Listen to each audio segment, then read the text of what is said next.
You will hear a number of different recordings and you will have to answer questions on what you hear. There will be time for you to read the instructions and questions, and you will have a chance to check your work. All the recordings will be played once only. The test is in 4 sections. At the end of the test, you will be given 10 minutes to transfer your answers to an answer sheet. You will hear a conversation between 2 students talking about driving lessons. First, you have some time to look at questions 1 to 5.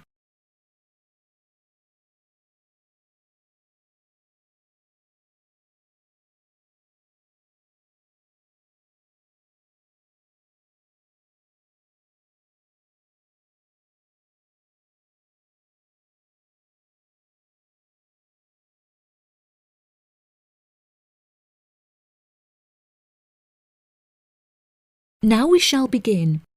You should answer the questions as you listen, because you will not hear the recording a second time. Listen carefully and answer questions 1 to 5. Hi, Zach. I heard you passed your driving test. Congratulations. Thanks, Olivia. I passed just last week. It feels great to be independent and driving on my own. I really want to take driving lessons, but I haven't been able to find a driving school that will give lessons during the weekends, so that I don't have to miss any classes at college. The driving school that I used was brilliant and really flexible with their teaching hours. It's really close to the school. The address is 67 Kings Road. That's 67 King''S Road. Oh, that's perfect. I don't like the idea of driving around busy streets. Did your teacher make you drive in urban areas, or did he mainly teach you on roads in the countryside? My teacher said that I had to learn on both in order to become a good and experienced driver. We would start in the city centre and then drive north above the city. He sounds like a good teacher. Would you mind giving me his contact details so I can ask him for lessons? Of course. My mother's friend Daniel Smith referred me to him. His name is Alan Sutcliffe. Could you spell the surname, please? Sutcliffe.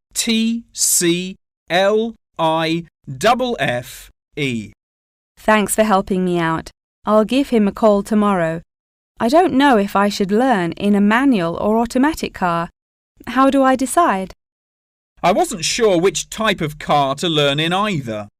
In the end, I chose to learn in a manual car because once you've learnt how to drive manually, you can drive automatic as well.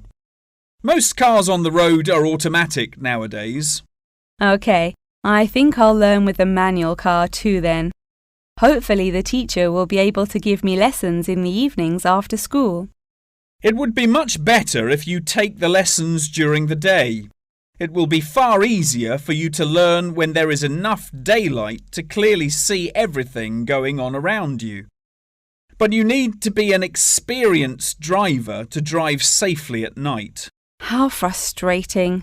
I was hoping I wouldn't have to take lessons during the weekends. You're right, though. Safety comes first. Before you hear the rest of the conversation, you have some time to look at questions 6 to 10.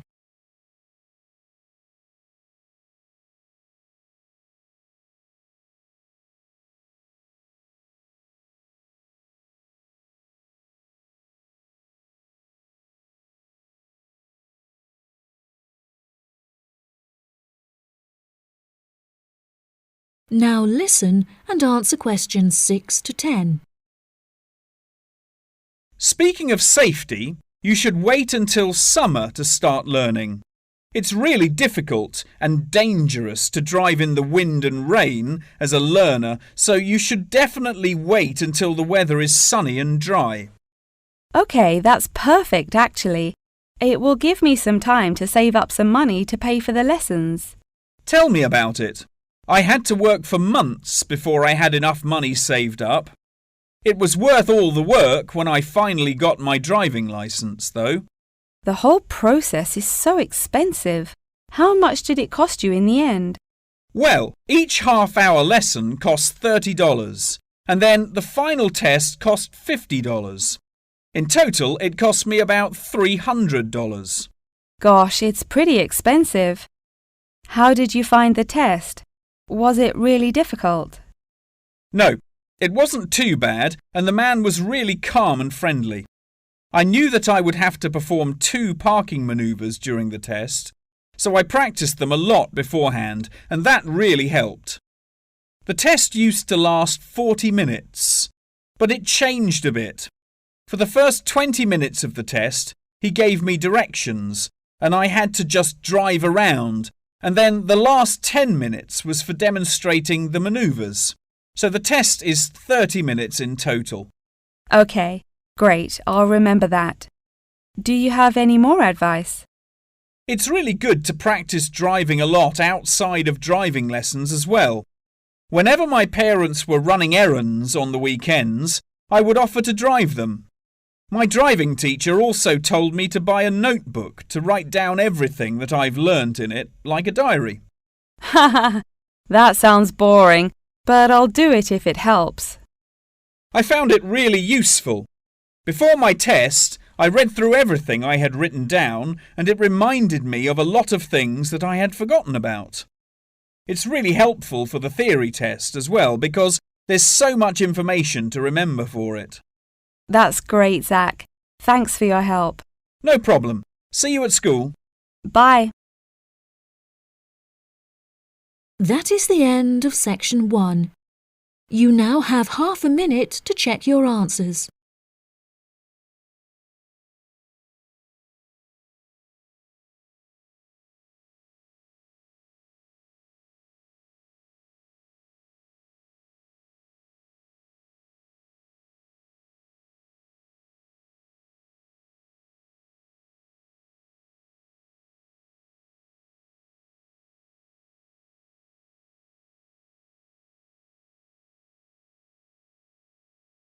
You will hear part of a talk about Mount Rushmore given by a tour guide. First, you have some time to look at questions 11 to 15.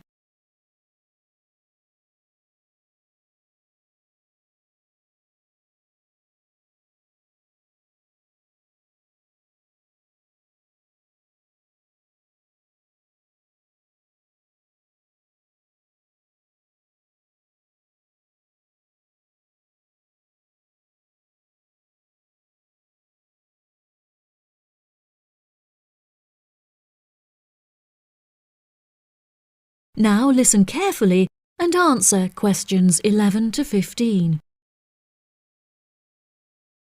Good morning, everybody, and welcome to Mount Rushmore. To start your visit, I'm just going to give you a brief account of the history of the memorial before letting you roam about on your own. I won't keep you long, okay? Mount Rushmore is South Dakota's top tourist attraction and features the heads of 4 United States presidents: George Washington, Thomas Jefferson, Theodore Roosevelt, and Abraham Lincoln. Each head is 18 meters tall, which is taller than the heights of 11 people combined. The sculptor initially wanted to depict the presidents from head to waist, but due to a lack of funding, the construction had to stop before this vision could be realized. In total, it cost the government $1 million to sculpt the heads at Mount Rushmore. Before the construction of the presidents' heads, the mountain was just bare rock and forest, attracting only a few hikers a year. The new carving at Mount Rushmore has become an iconic symbol of presidential greatness and has appeared in works of fiction and other popular works. The sculpture has also worked perfectly as a way to develop tourism, which was its intended purpose, and now attracts over 2 million people a year. The original plan was to carve the presidents' faces into the granite pillars known as the Needles. However, the sculptor soon realized that these rocks were too eroded and delicate to support such a large sculpture. Instead, he chose to locate the carving at Mount Rushmore due to its grand appearance and brightly lit rock faces that experience maximum exposure to sunlight throughout the day as a result of the southeast orientation. Upon seeing Mount Rushmore, the sculptor declared, "America will march along that skyline." The name of Mount Rushmore also has an interesting history. The location was originally known as the Six Grandfathers. However, during an expedition in 1885, the mountain was renamed after Charles E. Rushmore, a prominent New York lawyer who joked that his annual treks to the mountain had earned him the right to have it named after him. 40 years after the mountain was renamed, Charles E. Rushmore donated $5,000 towards the sculpting of the president's heads, the largest single contribution. In 1927, the construction work started and 7 years later was complete with no fatalities. So that's the history for you. If you'd like any more information, please feel free to ask me questions, or you can soak up the information from our fantastic guidebook. Before you hear the rest of the talk, you have some time to look at questions 16 to 20.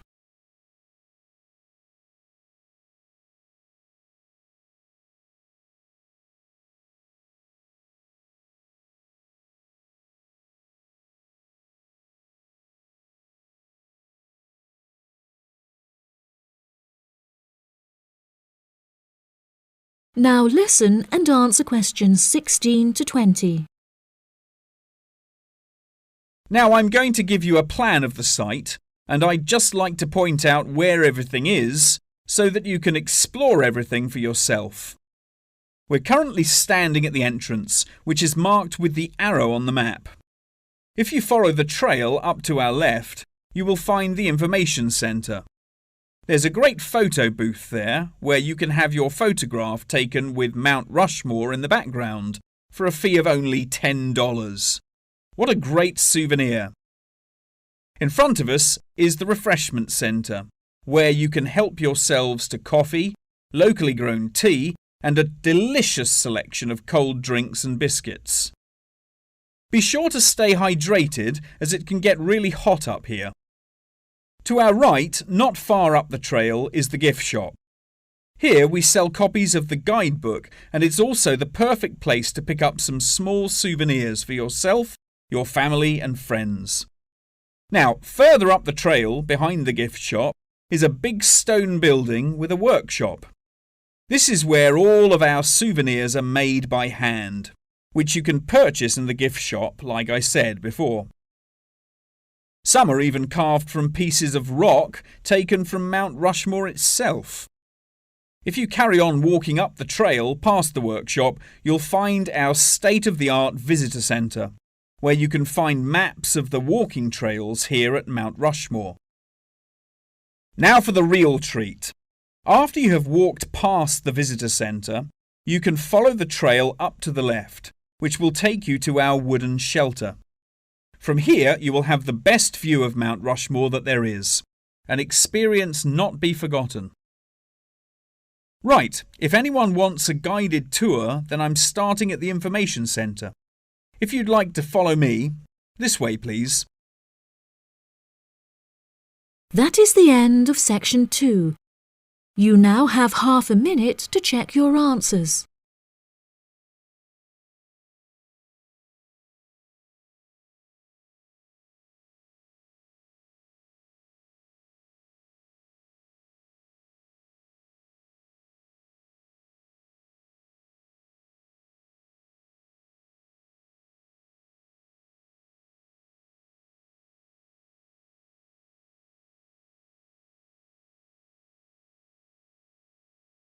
You will hear a conversation between a professor and a student talking about taking a course. First, you have some time to look at questions 21 to 25.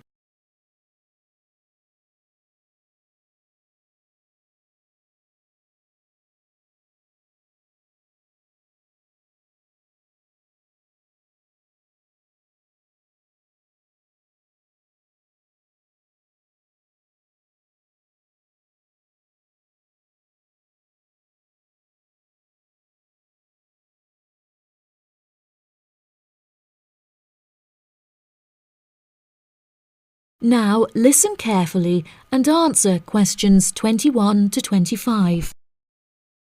Excuse me, Dr. Twain. May I speak with you for a minute? Of course, please come in. I'm Charlotte York. I'm considering taking your course in tourism. Right. Well, Charlotte, how can I help you? I have been considering studying tourism. However, it is such an important decision that I would like to seek some advice about it first. Would you mind answering some of my questions? Absolutely. Fire away. Well, I have been discussing courses with my parents, and they are concerned that I will not be able to get a well-paid job with a degree in tourism. The reason that I want to study the course is that I have a great interest in the subject, and I think I would really enjoy it. I believe the only way that I will enjoy my life is if I enjoy my career. Happiness is far more important than money, don't you think? Absolutely. I would much rather be happy and poor rather than rich and miserable. Money cannot buy you happiness. I'm glad you agree. You needn't worry about money, Charlotte. A large part of the tourism course is dedicated to teaching students how to manage finances, a skill that you can apply to your everyday life as well. I would also recommend that you take a sideline course in time management, as this can be incredibly useful in efficiently planning your workload. Efficiency is the key to success. I'll remember that. Now, I have found that some students have natural talents that really help them to succeed in the course. Communication skills, for example, can be very beneficial. Do you have any strengths? Maths was always my favourite subject at school, so I really enjoy solving mathematical problems. However, I find statistics quite difficult. I have always been very capable and self-sufficient. I have a lot of confidence in my abilities and will take the initiative in situations without needing to depend on anyone else for their help. That's a really great quality to have and will be particularly useful if you choose to study tourism. That's great. I would recommend that you spend some of your time researching the course. A lot of people who are uneducated on the subject claim that tourism is a shrinking industry and that it will become irrelevant in the future. If you study the published research, however, you will see that the truth is quite the opposite. The industry has, in fact, grown significantly as people have developed an ever-increasing interest in culture and travel. Have you compared the university course with a polytechnic? Yes, I have. I was interested in studying the course in modules. However, the university doesn't offer that option. I don't have enough funds to be able to attend an expensive university, so I was relieved to see that the course is quite affordable. I also considered attending a summer school instead of university to save money, and so that I could work during the rest of the year. But I really wanted the university experience. I think that university would suit you well. Before you hear the rest of the conversation, you have some time to look at questions 26 to 30.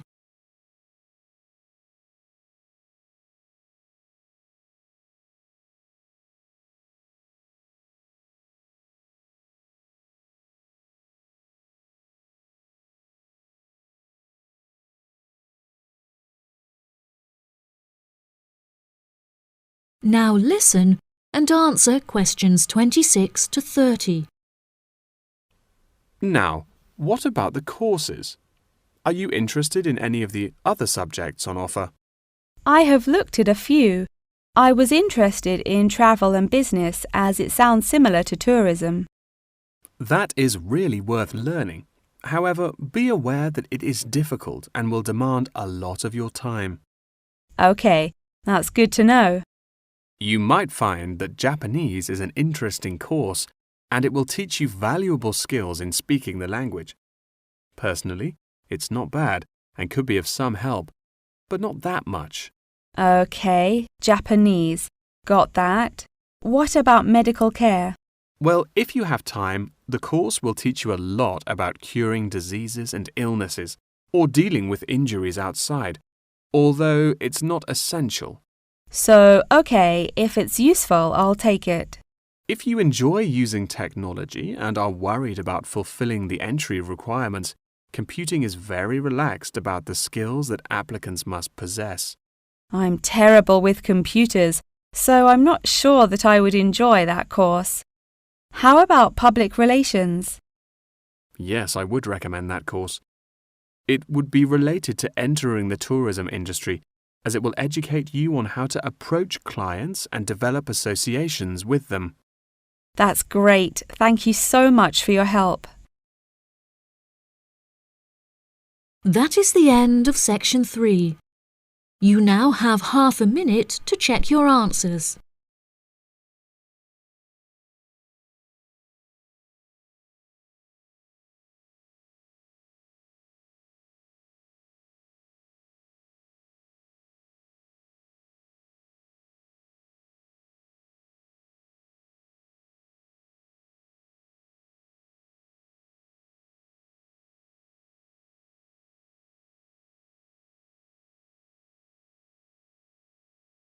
You will hear a talk about the practice of company outsourcing.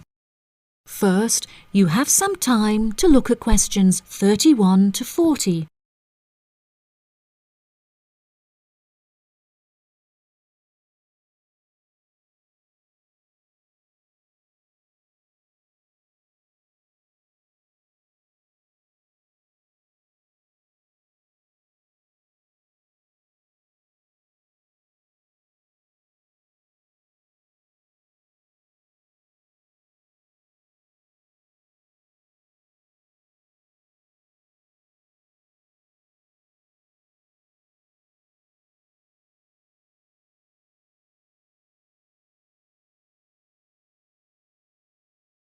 Now listen carefully and answer questions 31 to 40. Welcome, class, to your very first lecture in this series on business in the modern world, conducted by myself, Dr. Toby Bennett. Today, we will be looking into the practice of company outsourcing, using TCP technologies as a case study. Now, for those of you who are unfamiliar with this practice, I will give you a summative definition. Company outsourcing involves the contracting of various business activities by one company to another. This practice will sometimes occur from a Western company to a party based in a third world country, the rationale being to make significant financial savings on lower international labour rates and to potentially increase quality. Now, our case study for today is TCP Technologies, a party located in India that receives outsourced tasks from Western companies. The manager of TCP Technologies is a man called Manjeet Khanna, who has personally developed a series of aims and philosophies by which the company is expected to operate. He claims that the most important of these philosophies is to create a workplace where each individual member has the opportunity to contribute their opinion to the operations of the company. That is to say that he found it important to develop a democratic environment. As a means of ensuring quality from every individual at TCP Technologies, a grading system has been developed that encourages an ethos of hard work and recognizes accomplishment. This grading of individuals is based upon a series of factors such as turnover, hours worked, and efficiency. Every month, Khanna publishes the grades on an internal website, where staff can access not only their own grades, but also compare it to others. A spirit of playful competitiveness has developed through this method, which has resulted in increased efficiency and turnover across the company. Khanna also saw it as essential to develop a culturally diverse group of employees as a means of presenting a multifaceted image that would appeal to a host of potential employees from across the globe. This cultural openness has not only increased the quantity of incoming contracted opportunities by 7%, but has also benefited the company itself significantly. A level of transparency now exists that had not before been apparent. According to questionnaires carried out recently, these newly introduced measures have significantly increased the rate of staff satisfaction, which has subsequently led to an increase of 32% in the company's income. These figures are truly admirable and serve as a testament to the measures that Kana has introduced to the workplace at TCP Technologies. In a recent interview published by The Economist, he declared, "The figures speak for themselves. My system works." When asked if he had any advice for companies on methods they could employ to streamline workflow and increase turnover, he replied, "It's simple, really. A company must see itself not as one entity comprised of nameless components, but instead as a living organism composed of cells, each one essential to the functioning of the whole. I suggest that the motto by which your management operates will be Employee First."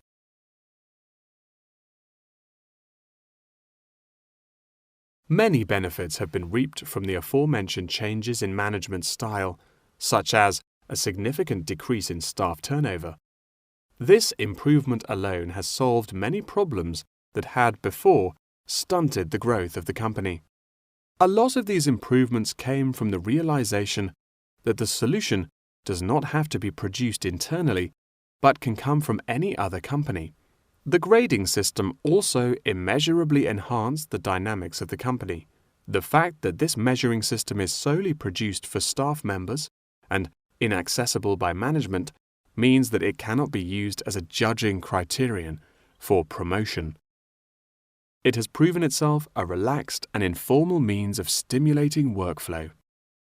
When asked about specific features of his managing style, Kana mentioned that it is important for him to respond personally to any complaints filed by staff members.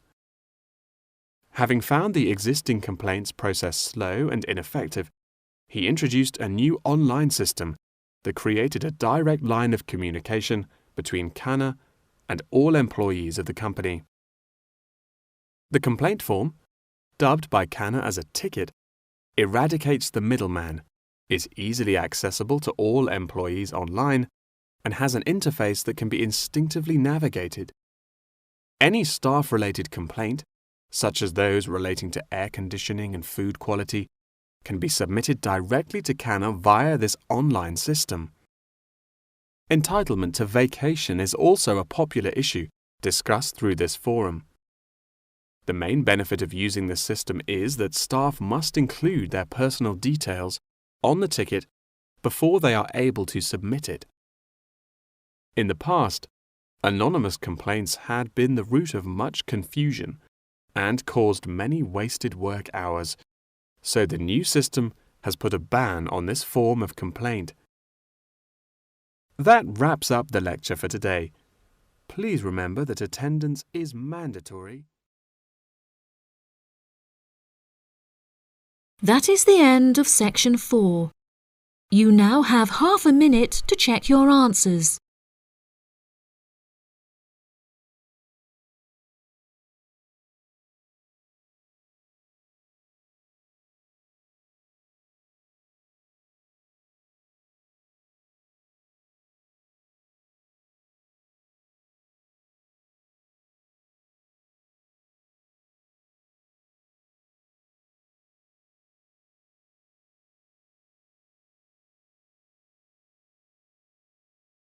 That is the end of the listening test. In the Ielts test, you will now have 10 minutes to transfer your answers to the answer sheet.